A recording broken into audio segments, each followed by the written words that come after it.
गेल्या अनेक वर्षापासून आपल्याला माहिती आहे की महाराष्ट्रामध्ये गुटखाबंदी केलेली आहे. आपल्या FSSAI ॲक्टच्या सेक्शन 30 अंतर्गत प्रतिबंधित जे फूड आयटम्स आहेत त्याच्यामध्ये गुटखा आणि तत्सम आयटम जे आपले आहेत त्याच्यावरती गुटखाबंदी केलेली आहे. त्याच्यावरती आपण अनेक वेळा कारवाई करतो, रेड्स करतो, फाईन करतो, FIR करतो. त्याच्यामधल्या प्रोव्हिजननुसार जेल पण होते, प्रॉसिक्युशन पण चालू आहेत.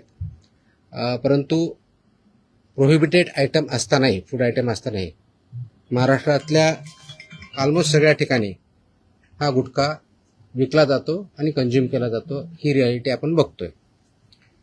मग याच्यावरती पर्याय काय? एन्फोर्समेंट तर चालू आहे, ते आपण आता जास्त स्ट्रिक्ट करत आहोत, तर ते चालूच राहील. परंतु याच्यावरती काही डेटरन्स असा क्रिएट करता येईल का की ज्याच्या माध्यमातून, कारण प्रोड्युसर तर इथं नाही आहेत प्रोहिबिटेड असल्यामुळं, ते बाहेरून आपण जे याच्यामध्ये इन्व्हॉल्व असणारे बिझनेसेस आहेत, बिझनेस पर्सन्स आहेत, ट्रान्सपोर्टर्स आहेत, रिटेलर्स, होलसेलर्स, सेलर्स, हे त्याच्यामध्ये इन्व्हॉल्व आहेत. त्या प्रकारचं रॅकेट आहे आणि ते जर उद्ध्वस्त करायचे तर आपल्याला खूप मोठ्या प्रमाणात स्ट्रॉंग स्टँड घेणं हे गरजेचं आहे.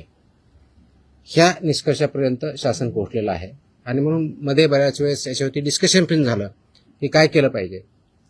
आणि मी इथं जॉईन झाल्यानंतरही याच्यावरती आम्ही विचार केला काय करता येईल, कारण याच्यामध्ये this is a danger to public health आणि म्हणूनच तो आयटम प्रोहिबिट केलेला आहे.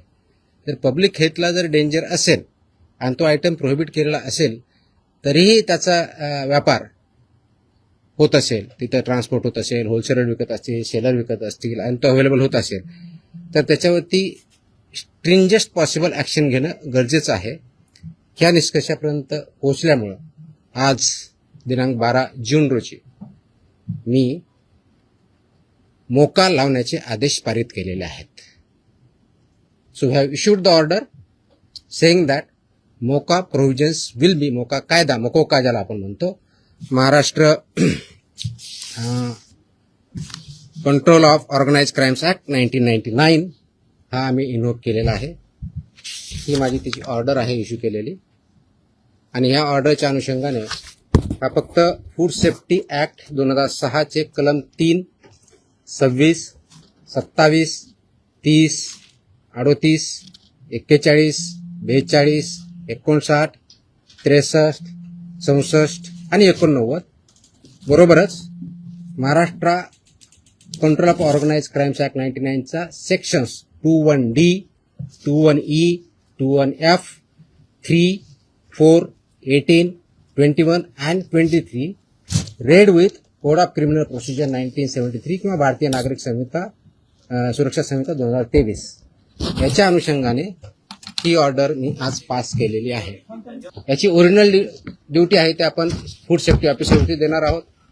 डेजिग्नेटेड ऑफिसरच्या ड्युटी आपण याच्यात ज्याला असिस्टंट कमिशनर त्यांना डिफाईन केलेल्या आहेत, जॉईंट कमिशनरच्या केलेल्या आहेत. नेटवर्क वाईड प्रॉसिक्युशन करायचं हे आपण सांगितलं आहे, पार्सल ॲक्शन घ्यायची नाही, कंप्लीट घ्यायची.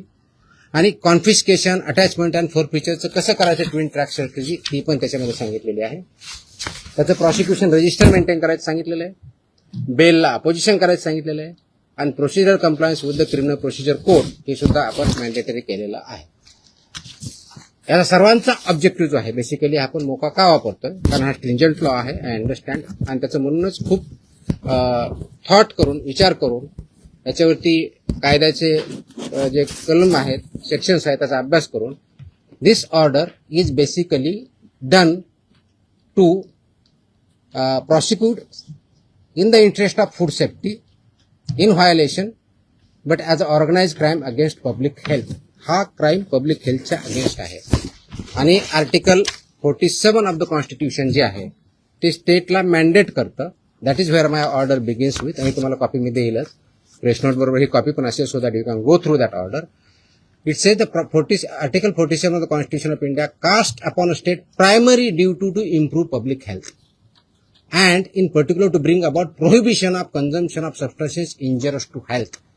हे ऑलरेडी आपण प्रोहिबिट केलेलं आहे, त्याचं इम्प्लिमेंटेशन व्हावं, पब्लिक हेल्थ इम्प्रूव्ह व्हावं आणि पब्लिक हेल्थ जी इंडेंजर होते ते कंट्रोल करता यावं, या दृष्टिकोनातून मकोका कायद्याचे प्रोव्हिजन हे प्रोहिबिटेड आयटम जे 32 म्हणजे फसाई ऍक्टच्या सेक्शन 32 अंतर्गत जे आपण प्रोहिबिट केलेले आयटम आहेत त्यांच्यावरती आजपासून म्हणजे अगोदर लागू करू शकलो असतं, पण आज आपण ती ऑर्डर काढलेली आहे and it will be implemented completely across the state of Maharashtra.